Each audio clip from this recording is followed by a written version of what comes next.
মতিউরের মতো, মেনজিরের মতো, আমাদের আজিজের মতো মানুষগুলো আজকে বড় জায়গায় যাচ্ছে কোটা দিয়ে, এবং তারা ওখানে গিয়ে কি করতেছে? দুর্নীতি করতেছে। শত শত কোটি টাকা আমরা আজকে বাইরে পাঠাই দিচ্ছে। দর্শক আসসালামু আলাইকুম। আমি এই মুহূর্তে দাঁড়িয়ে আছি রংপুর মডার্ন মোড়ে। বেগম রোকেয়া বিশ্ববিদ্যালয়ের যেই আন্দোলন, কোটা বিরোধী আন্দোলন, যেটি সমগ্র বাংলাদেশ ব্যাপী চলমান, সেই চলমান আন্দোলনের অংশ হিসেবেই আজকে এখানে বেগম রোকেয়ার ছেলেমেয়েরা অবস্থান নিয়েছে। তারা রাস্তা অবরোধ করেছেন এবং আমরা দেখছি যে বেশ কিছু প্লাকার্ডে তারা লিখেছেন, সারা বাংলায় খবর দে, কোটা প্রথার কবর দে, অথবা সকল বৈষম্য নিপাত যাক, প্রকৃত মেধা বিমুক্তি পাক, কোটা নিয়ে কামলা নয় মেধা দিয়ে আমলা চাই, এই ধরনের স্লোগান নিয়ে দাঁড়িয়েছে এখানকার মেধাবী সন্তানেরা।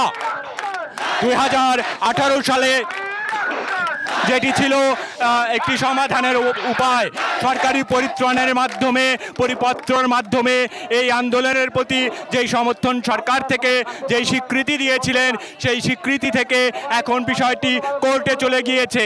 এদের দাবি, এই ছাত্ররা যেটি বলছে যে তাদের যেই দাবি, সেই দাবি অনুযায়ী তারা বলছে যে কোর্ট যেহেতু বলেছে রাজপথে সমাধান নয়, কোর্টে সমাধান, সেই ক্ষেত্রে ছাত্রছাত্রীদের কথা হচ্ছে গিয়ে যে রাজপথে নয়, সংবিধানের সমাধান তারা চায়। যেহেতু সংবিধানে বলা হয়েছে যে কোনো ধরনের বৈষম্য থেকে মুক্তি পাক এই মেধাবীরা, সেই সূত্র ধরেই তারা বলছে যে রাজপথে তাদের আন্দোলন চলবে যতক্ষণ না পর্যন্ত তাদের দাবি বাস্তবায়িত হয়। আপনাদের যেই দাবিটা ছিল সেখানে আপনারা 10% পর্যন্ত আপনারা কোটার জন্য বলেছিলেন, তো এখন আপনাদের অবস্থানটা কি? আমাদের অবস্থান হচ্ছে, আমরা বাংলাদেশে কোনো বৈষম্য চাই না, আমরা কোনো কোটাই চাই না। নারীরা আজকে আমাদের এখানে বক্তব্য দিছে যে তাদের যে 60% কোটা আছে প্রাইমারিতে, তারা সেটাও চায় না। এখন যে আমাদের পোষ্য কোটা আছে, যেমন চাকরিজীবীর ছেলেমেয়ে চাকরিজীবী হবে, আমরা তারা কৃষকের ছেলেমেয়ে উঠে এসছে ভার্সিটিতে, তারা আমরা কিছুই পাবো না, সেটা হবে না। সো যারা সরকারি চাকরিজীবীর ছেলেমেয়ে তারাও বলতেছে যে তারা আর পোষ্য কোটাটা চায় না। আমাদের যারা মুক্তিযোদ্ধার সন্তান, তাদেরও অধিকাংশ, আমাদের অনেক শিক্ষক, আমাদের অনেক ফ্রেন্ড বলতেছে যে আমরা মুক্তিযোদ্ধা কোটাটা চাই না, আমরা কলঙ্কিত হতে চাই না। বাট মুষ্টিবয়েক যারা মেধাবী না, যারা এই কোটাকে ভিত্তি করে আসলে তারা বড় কিছু হতে চায়, তারা সমাজকে ধ্বংস করতে চায়। আসলে একটা বড় জায়গায় যেতে গেলে মেধাবী মানুষকেই যেতে হবে, যেটা আমাদের সমাজের জন্য ভালো হবে, আমাদের দেশ বিনির্মাণের জন্য ভালো হবে। কিন্তু তারা কি করতেছে? কোটার মাধ্যমে ওই বড় জায়গাটা যাচ্ছে, দেশকে শোষণ করতেছে। মতিউরের মতো, মেনজিরের মতো, আমাদের আজিজের মতো মানুষগুলো আজকে বড় জায়গায় যাচ্ছে কোটা দিয়ে, এবং তারা ওখানে গিয়ে কি করতেছে?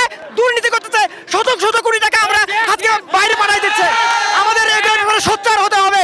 এই জন্য আমরা আমাদের আন্দোলন চালিয়ে যাব, এবং এখান থেকে আমরা এখনো যাচ্ছি না, যাবই না। আমরা আমাদের এই আন্দোলন আমরা সাকসেসফুল করে তারপরে আমরা আমাদের ক্লাসে ফিরে যাব, আমরা আমাদের পরীক্ষা কন্টিনিউ করব।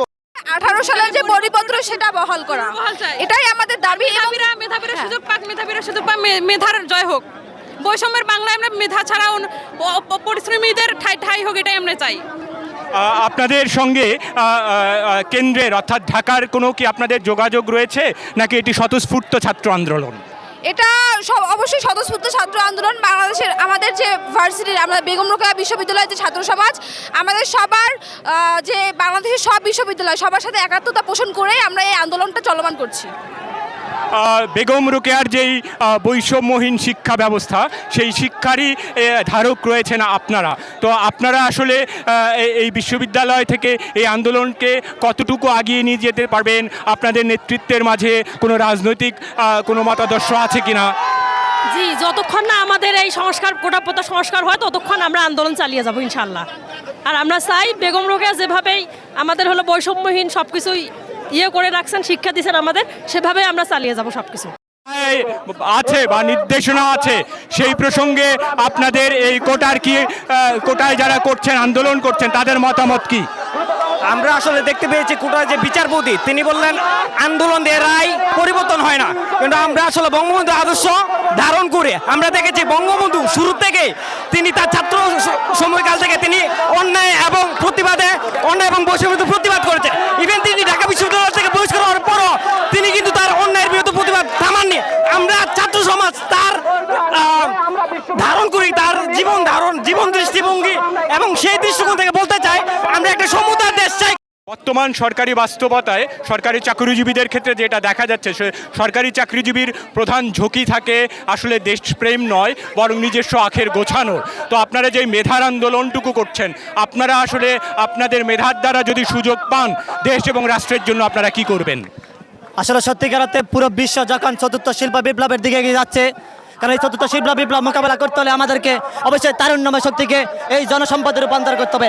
এই জন্য মেধার ভিত্তিতে প্রতিটা সরকারি চাকরিতে, প্রতিটা রাষ্ট্রে যখন নিয়োগ হচ্ছে, সেখানে আমাদের এই স্বাধীন সার্বভৌম বাংলাদেশকে 1971 সালে জাতির পিতা বঙ্গবন্ধু শেখ মুজিবুর রহমানের সুদৃঢ় নেতৃত্বে আমরা যখন একটি স্বাধীন সার্বভৌম স্বাধীন বাংলাদেশ পেয়েছি, সেখানে আবার এই বৈষম্যমূলক কোটাপদ্ধতি চালু করে কখনো শান্তিপূর্ণ একটি বাংলাদেশ, স্মার্ট বাংলাদেশে আশা আমরা করতে পারি না। এই প্রতিবাদের বিরুদ্ধে, আজকের এই কোটাপদ্ধার বিরুদ্ধে আমাদের 68,000 গ্রাম বাংলার ছাত্র সমাজ টাটকাপ থেকে তেতুলিয়া থেকে যেভাবে জেগে উঠেছে, এটি আমাদের যৌক্তিক আন্দোলন। এই যৌক্তিক আন্দোলনের পাশে দেশের কর্মক্ষেত্রে যখন যাবেন, তখন আসলে এই দেশপ্রেমটুকু কতটুকু আপনারা ধরে রাখতে পারবেন? অবশ্যই আমরা জানি এটি আমাদের একটি নৈতিকতার প্রশ্নবিদ্ধ, কারণ ছাত্ররা আমাদের জাতির বিবেক। আমরা যখন মেধা এবং নৈতিকতার ভিত্তিতে সরকারি চাকরি লাভে সুযোগ পাবো, এটি আমাদের সাংবিধানিক অধিকার। আমরা অবশ্যই আমাদের দেশপ্রেমের ভিত্তিতে আমাদের 1971 সালে আমরা যেভাবে দেশের জন্য আমরা সর্বাত্মক বিলিয়ে দিয়েছি, ঠিক তদ্রূপভাবে এই চতুর্থ শিল্প বিপ্লব মোকাবেলা করার জন্য আমরা এই তরুণ শক্তি, এই জনসম্পদ, শিক্ষিত জনশক্তি আমরা অবশ্যই দেশের কল্যাণে ভূমিকা রাখবো। সর্বোপরি দুর্নীতিমুক্ত বাংলাদেশ গড়ার জন্য, স্মার্ট বাংলাদেশ গড়ার জন্য আমরা আমাদের নিবেদিত প্রাণ হিসেবে অবশ্যই অগ্রণী ভূমিকা পালন করব। ধন্যবাদ। একদিকে রয়েছে মহামান্য আদালতের নির্দেশনা, অন্যদিকে সারা বাংলাদেশের ন্যায় রংপুরের বেগম রোকেয়া ইউনিভার্সিটিতেও ছড়িয়ে পড়েছে কোটা বিরোধী এই আন্দোলন। একদিকে মহামান্য আদালতের রায়, অন্যদিকে ছাত্রীদের রাজপথের আন্দোলন। এই দুয়ের মাঝে ফল শেষ পর্যন্ত কি হয়, এটি এখন দেখার বিষয়।